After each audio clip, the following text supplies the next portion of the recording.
On this episode, we look at two Volvos, the brand new XC90 and the V60 Cross Country. We also talk about the Volkswagen Golf SportWagen and answer a reader question about sports sedans next on Talking Cars.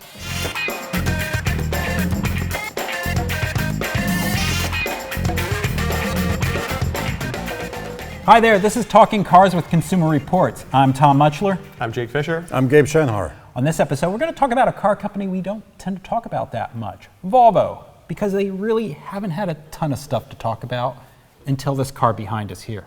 What do we got, Gabe? Absolutely right, yeah. This is a Volvo XC90, the long-awaited XC90. It was supposed to be redesigned like 5 years ago. I mean, the outgoing model has been on the market for what, 12 years or so? Since '03. Yeah, and finally there is a redesign. I mean, they showed it at some 3 auto shows already. I think they're finally starting to show up at dealerships now. Mm-hmm. It's a very important car for Volvo, isn't it? Well, absolutely. And, you know, so with Volvo, we've seen kind of a little bit of stagnation, but there's new ownership. So they're owned now by a Chinese car company, Geely, and for the last 5 years. So this car is really, really interesting because this is like the first car that is built under this new ownership. And it is a kind of a far cry from, I mean, there's so much new here. I mean, new platform, new engine, new infotainment, new everything. And it's very interesting. I mean, it was almost a little scary. It's like, oh no, the Chinese car company is taking over Volvo. What are they going to do? Start rebranding some? Everyone's seen the videos of the Chinese cars that are hitting the wall and they implode or whatever. But it seems like the Chinese ownership kind of wrote a bunch of really big checks to them and said, "You want to develop stuff? Go for it." Yeah. To that end, they remind you that they're still Swedish by a little Swedish flag on the passenger seat. Yeah, and Thor's hammer in the headlights. Yeah, there's a bunch of Swedish stick.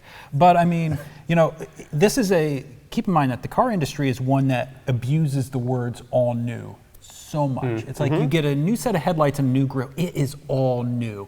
This is about as all new as anything gets. This is amazingly all new. I mean, there are so many things here, and it is, and it is Swedish. It is Volvo. There's nothing here that's kind of like we're gonna rehash some other car and kind of put some new badges on it. I mean, even you look at what happened with Chrysler, right? I mean, you look at all the new Dodges and whatever. It's like, oh, we have an Alfa Romeo platform and we're gonna use this.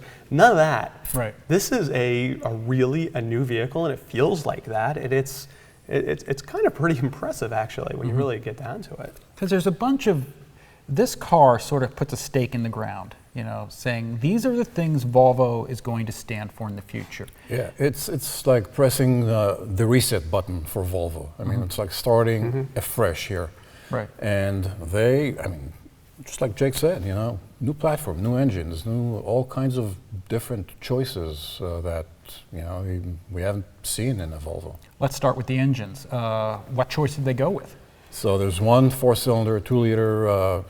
Turbocharged and supercharged engine. It's good for 316 horsepower. Which is a lot out of 2 liters. Yeah. There's an 8-speed automatic. I mean, there are going to be a lot of questions. Can a 4-cylinder really move a brick like that, And, well, we've driven it, so we can answer that question, yes. So, yeah, I think no problem moving it. Although it sounds like a 4-cylinder. It sure does. And there are some instances where there isn't really a whole lot of feeling of reserve power there, but it does the job in the end. Yeah, I mean, you also have a whole new platform here, because the old XC90 was so old. Oh, it was ancient. Yeah. This is this is a very nice car. It's very, very pleasant kind of a car. Yeah. The interior is gorgeous. Oh, I mean, it is amazing. Stunning. I mean, all of the wood, the grains in the wood, the soft closures, everything is just absolutely amazing about it. And yeah, you do hear the 4-cylinder, but forced induction, right? I mean, this has got both of them. They couldn't decide whether or not it would be supercharged or turbocharged, whatever it is. All of the above. All of the above. I mean, what that does is it creates lots and lots of torque. So it does have that grunt. So it does work pretty well. No, the interior is stunning. It is. The seats are excellent. The whole folding mechanism of the third row seat. I mean, it used to be a nightmare. Now it's quite friendly. Yeah, and Volvos fit 3 rows of seats in a fairly compact package, and there's a little more room in the 3rd row seat than you'd get in an X5 or something like that. Sure. There were no bean counters here. I mean, that's the feeling I get when I get in this thing. There was no compromises. There was like, oh, we can't really afford to do this. We can't afford to do this. You know, again, this is where this vision of just like, here's a check. How much money do you need to make a competitive car? And they got it because everywhere about it. Oh, you want a new powertrain? Sure, let's go develop that. You want? I mean, it gets a little scary when you talk about reliability. Anytime you take all these new things, we saw what happened to Ford when they had new platforms and new engines and everything. New infotainment, which we'll get to in this. Which has that, but wow, I mean, they didn't hold back anywhere. There's a few odd things. I mean, like the fact that this car is a loaded inscription, right? Top trim level, really loaded. I mean, as a press car is going to be around $67,000. It still has a manual tilt and telescope wheel. Yeah, that's a little surprising. I mean, there are all kinds of odd choices in the car. I mean, also including the 21-inch wheels and tires, which I don't think are the best choice. I mean, they look great, but yeah. Yeah, I mean, traditionally Volvo, we've complained that Volvos have stiff rides. Well, this one is better than that. It's not, for the most part, it's pretty good, but every now and then you get something that's like seemingly out of nowhere, and it's the impact harshness of the 21-inch. Yeah, well, this is the optional air suspension, right? Paired with the 21 inches, so it's odd. You get the compliance of the air suspension and then the impact harshness of the 21s. Probably more interesting to more people is the infotainment system. A big, this size screen. Sure. Yeah, it's got more in common with a Tesla than anything anyone's seen from Volvo before. I mean, it's got all the bells and whistles and swipes and slide down, slide up, and it's got a huge amount of features. And it's, I mentioned Tesla because it's this idea of let's open it all up. You want to do a search? Here's your keyboard. You want to go search for a point of interest on your navigation? It's all right there. Lots and lots of options. You could change the gauge clusters however you want. There's a lot of stuff. I mean, it seems very responsive. I mean, I'm looking at it, and I think the processors behind it are pretty quick because the thing is responsive. It's someone who's used to an Android device. If Tesla is the Apple device, this is an Android device because there's so much customization there. But it is responsive. It is quick, and it seems powerful. Moving on, now this car is all new. Oh yeah. But we have another Volvo in the test fleet. We have a V60 Cross Country. Yes, basically an S60 wagon, which no one's ever heard of, no one's ever seen on the roads. I mean, and it's funny because I've owned several Volvos, including a Volvo wagon. You should like this, I guess. That's the thing. Not so much. Volvo man. I so should like this. Yeah, I've always had a soft spot for Volvo wagons. And this car just not so much. Well, again, it's kind of tweaking what they have in their arsenal. It's not all new. It's not modern. It's not. I mean, it's not dated. It's not. But there's nothing new to the party here. I mean, when I was driving this, I was thinking about the XC90. The XC90. I was thinking about Saab in their last throws. It's like how many? What, with the 97X? Well, the 97X, but it's like. I mean, Saab under GM management was just like starved. I mean, how many auto shows did we go to? And like, oh, here's a new Saab 9.3 with now 17-inch wheels and styled 17-inch wheels come out the next year, And it was just like there wasn't any money for them. And finally they took and they said, oh, let's give you a Trailblazer. We'll put a Saab badge on it or whatever it is. It was just or like some Subaru. A Subaru Impreza. Take a Subaru. Here, take whatever we got. Whatever we got, we'll just give you a little bit of that. This was just like the complete opposite. Let's go and say, you guys do what you want to do. You don't have to use the parts bin. Right. So, and you're right. The V60 Cross Country is using the parts bin. It's taking the S60 turning it into a V60 wagon, which of course had been on sale in Europe for years before they decided to bring it here. Probably. It's, to make it palatable here as a wagon, they had to raise the ride height, give it some SUV styling cues, and call it cross country. Which then blows apart the agility that the S60 and the V60 have before you jack it up. The price is ridiculous. I mean, our test car is $46,000. And no power rear gate. And you can't get a power rear gate. And you know, one of the reasons I always liked wagons was, you know, and it's the car enthusiast creed of we must love station wagons because they give you SUV-like utility with the driving dynamics of a sedan. The problem is that this car, you know, because it's a cross country, it takes away from the driving dynamics. And also, you know, compact SUVs don't drive that bad anymore. Actually, they drive really well. Yeah, if they're good ones, sure. Yeah, I mean, you know, a BMW X3 might be an SUV compared to that Volvo wagon, but that BMW drives better than that wagon. Yeah, not to mention one of our current favorites is the CX-3, which is this little, it's like the Miata of... That's barely an SUV. I mean, it's the Miata of SUVs, yeah, really. That's barely an SUV. Subcompact SUV. Yep. So it's like, as much as I love wagons, as much as I am predisposed to like that wagon, I just can't. I'd buy an XC60. You know, for the same price and actually have a usable rear seat and have usable cargo space. You wouldn't go wrong there? No. Yeah? No, you wouldn't. But that's not to say all wagons are bad. Because we do have a wagon in our current test fleet that just warms my cynical little heart. We do. We do, and that is the Volkswagen Golf SportWagen. That is a lovely car. Yeah, it is. I mean, of course, the Golf is a lovely car. It feels like a much more expensive car than it is. It's very premium. It's not cheap. It's not cheap, sure. No.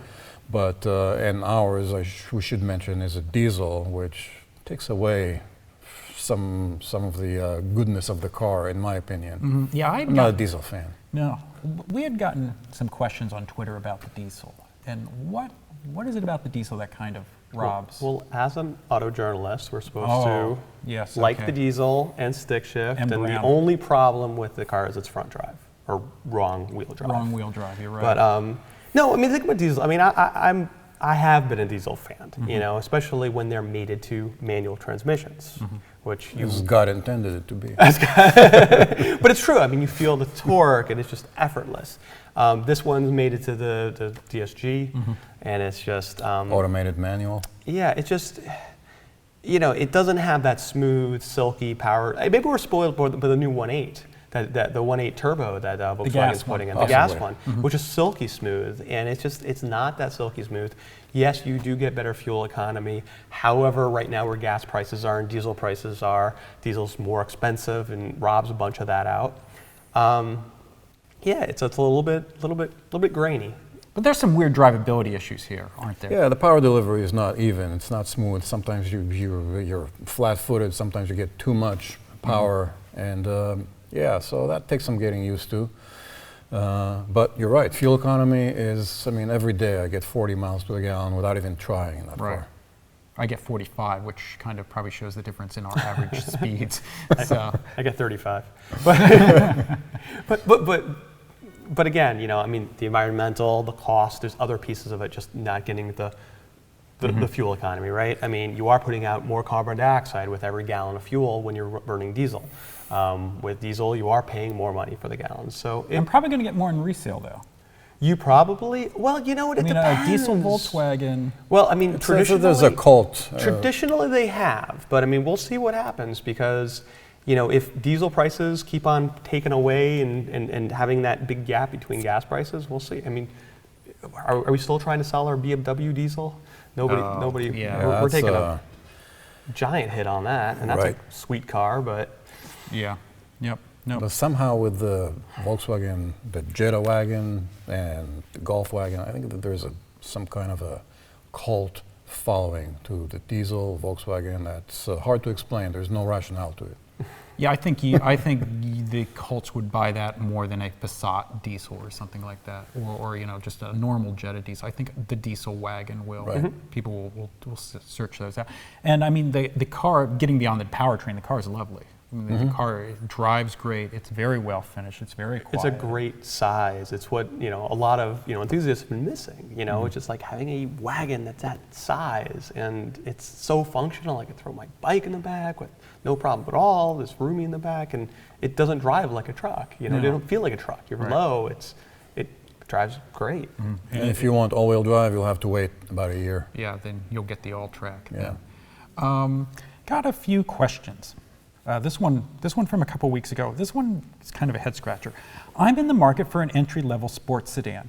I first had high hopes for the Infiniti Q50, Lexus IS 350 F Sport, Acura TLX SH all-wheel drive. However, each one did not get great feedback from CR.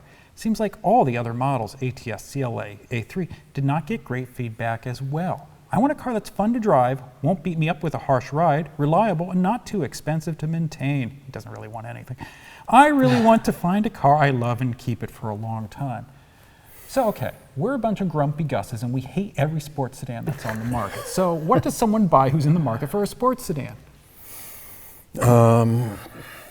Probably get a BMW 320i. Enjoy the free maintenance, and the 320i is a great entry point.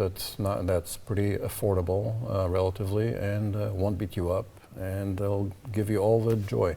I'm worried about the word reliable there, though. Well, reliability slipped. Reliability is a slippery thing. Mm-hmm. Yeah, I mean, even in brands that you think are going to be reliable, like the Infiniti and the Acura, they're not. It's not a sure thing. Well, anymore. I don't think we know the Acura yet, but the Infiniti was not good in its first year. Your thoughts? The guy's right. I mean, it's a weird segment to not have good choices in. I mean, it's like this segment that makes so much sense, and unfortunately. I mean, look, my favorites, I agree with Gabe. I mean, the BMW 3 is a great car. I like the C-Class Mercedes a lot, too. It's a great driving vehicle. For a car that I want to keep for a long time and I want to be reliable and inexpensive to maintain, yeah, maybe not a good choice. I mean, years back, the Acura TL was a decent choice. Yeah. The Infiniti G35 to G37 was a great choice. Yeah. Today's market, unless you want to go and kind of roll the dice with a German vehicle, it's a little sketchy. Yeah, you're right. It used to be easier because for all those years, the G35, G37 was a very rewarding car. The TL, that 04 to 08 generation was a lovely, lovely car. Yeah. The Audi A4 was a little more competitive then. Crash test results are kind of taking that out of contention now. Well, it's old. It's getting a redesign and soon enough. Yeah, I mean, it's sad, but it's hard to come up with a compelling choice. I mean, I keep saying this and keep getting berated from it by you guys, but I would probably get a loaded Fusion and be really pretty happy with a loaded Ford Fusion here. Yeah, you could be pretty happy. I mean, I think that's not what he's looking for, though. No, I mean, no, because you don't have the prestige of these other cars. And dimensions are a little bit larger. Mm-hmm. But you are right that a Fusion Titanium, if it had a luxury car badge on it that wasn't Lincoln. Yeah, because the MKZ is not really working. I mean, quite honestly, if that had a Lexus badge on it, a Ford Fusion Titanium, that would be quite a seller. Yeah, same goes for Buick Regal.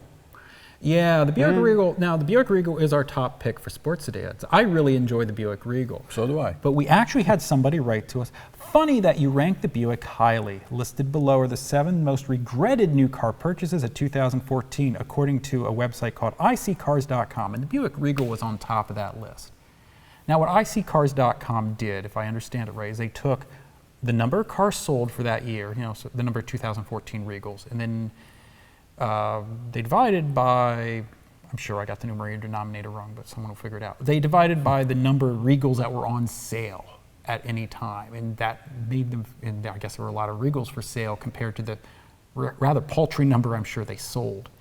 And that's how they came up with the most regretted. That doesn't sound like regret, that just sounds like things that can be affected by fleet sales and all sorts of other things. But the Regal's a nice car. It's a real nice car, and the owner satisfaction is good on it. Yeah, it's average. People are another theory. That's regret. Another theory could be that a traditional Buick buyer bought a Regal and found out that it was not exactly what he expected, because that's not a very Buick kind of Buick. No, it's not. But that's not. I mean, that's not similar to the IS actually. The Lexus IS is not a Lexus-y type of Lexus. Did I get that right? You got it. Okay. Oh, I can play this game. It's just like the Infiniti Q50 is not a very Infiniti type of Infiniti. But it has low owner satisfaction too. Right. The Q50. Mm-hmm. Yeah. But that's because it's not a very good car. No, it's not. It's not a very good car. Reason. Yeah. So we hope that helped you pick a sports sedan. I'm not overwhelmingly confident that it did, but we tried our best. That's going to wrap it up for this episode of Talking Cars. As always, we thank you for listening. We'll see you next time.